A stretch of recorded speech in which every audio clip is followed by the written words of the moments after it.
Merci, Monsieur le Président. Monsieur le Ministre, la dégradation de l'environnement, les orateurs l'ont rappelé, est une préoccupation majeure de notre temps. Nos concitoyens en sont pleinement conscients, mais mesurent-ils combien cela impacte directement leur santé? Rien n'est moins sûr. Face à la déferlante de pathologies, il serait bon de provoquer une prise de conscience, notamment parmi les jeunes, car ils sont les adultes de demain, et ce sont eux qui auront à pâtir le plus des pathologies environnementales. Dès lors, l'éducation et la prévention doivent être les maîtres mots de toute politique de santé environnementale.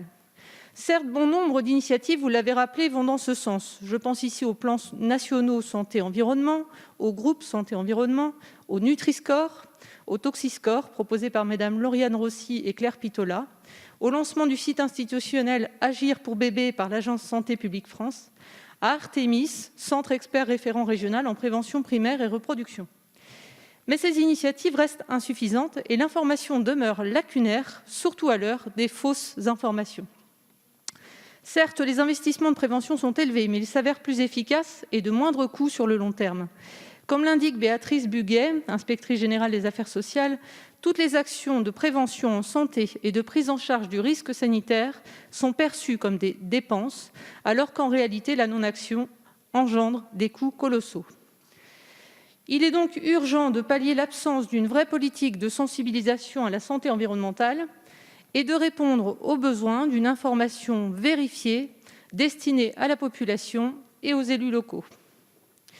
Comme l'a souligné récemment le ministre des Solidarités et de la Santé, les approches de prévention des risques, d'information de la population et la recherche de solutions dont l'empreinte sur l'environnement est la plus faible doivent être privilégiées dès que cela est possible. Ma question sera donc la suivante. En matière de santé environnementale, pouvons-nous affirmer que nous sommes en train d'adopter une vraie culture de l'anticipation et de la prévention? Je vous remercie, Madame la députée. Monsieur le ministre. Merci, Monsieur le Président, Mesdames et Messieurs les députés, Madame la députée. Oui, je vous l'affirme, nous sommes en train de nous inscrire pleinement dans une démarche d'anticipation et de culture de la prévention, telle que vous l'appelez de vos voeux. Santé environnement, je l'ai dit dans mon propos liminaire, c'est évidemment l'affaire de tous, avec un vrai enjeu face à la multiplication des sources d'information, notamment via les réseaux sociaux. Préoccupation majeure pour les pouvoirs publics, et il est de la responsabilité de l'État de garantir à nos concitoyens une information fiable face à toutes les questions, les questionnements qui sont les leurs. Je le disais, cette sensibilisation doit intervenir dès le plus jeune âge. C'est pourquoi, avec ce nouveau plan national santé-environnement, le PNSE 4, qui sera prochainement publié, la santé environnementale sera intégrée dans les cursus de formation, je vous le disais à l'instant, pour les plus jeunes, dans le cadre de la démarche école promotrice de santé, pour les jeunes ados dans le cadre du service national universel, pour les étudiants en santé, dans le cadre du service sanitaire des étudiants en santé.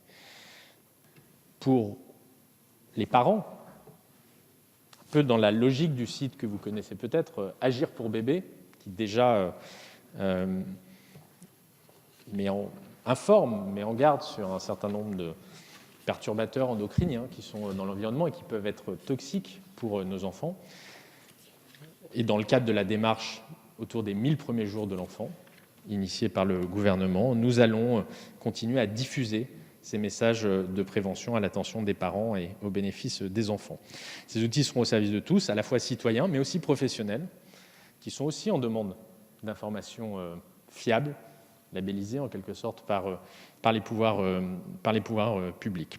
Et enfin, sur le modèle du Nutri-Score, je conclus, Monsieur le Président, je réitère notre souhait d'aller vers une lecture simplifiée des étiquetages des différents produits dans le cadre d'une politique européenne pour permettre à chacun un usage limitant des expositions et des risques. Voilà, Madame la députée, quelques éléments de réponse. Merci.